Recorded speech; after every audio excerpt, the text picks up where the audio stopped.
ननद भाभी की तकरार। एक गांव के छोटे से घर में 3 औरतें रहती थीं। सास, उसकी बेटी, ननद और बहू। सास बुजुर्ग थी, घर की बड़ी, और घर के कामकाज की देखरेख उसी के हाथ में थी। ननद और बहू की आपस में कभी नहीं बनी।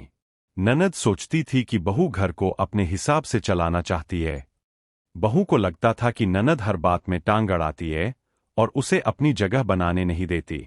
छोटी छोटी बातों पर दोनों में तकरार हो जाती।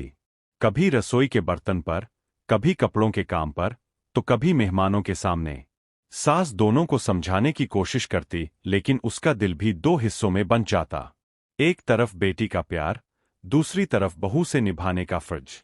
धीरे धीरे घर का माहौल इतना बिगड़ गया कि आस पड़ोस में भी लोग बातें करने लगे। फिर एक दिन सास ने दोनों को बैठाकर कहा, बेटी, बहू, तुम दोनों ही इस घर की इज्जत हो। ननद, तुझे अपनी बहन समझकर बहू से प्यार करना चाहिए। और बहू, तुझे अपनी ननद में छोटी बहन देखनी चाहिए। अगर तुम दोनों एक हो जाओगी तो घर में बरकत और खुशियां रहेंगी। सास की बात ने दोनों के दिल को छू लिया। धीरे धीरे उनका गुस्सा कम हुआ और समझ बढ़ी। अब वे दोनों घर के काम मिलकर करने लगीं। जहां पहले झगड़े की आवाजें गूंजती थीं, वहीं अब हंसी और बातें सुनाई देतीं।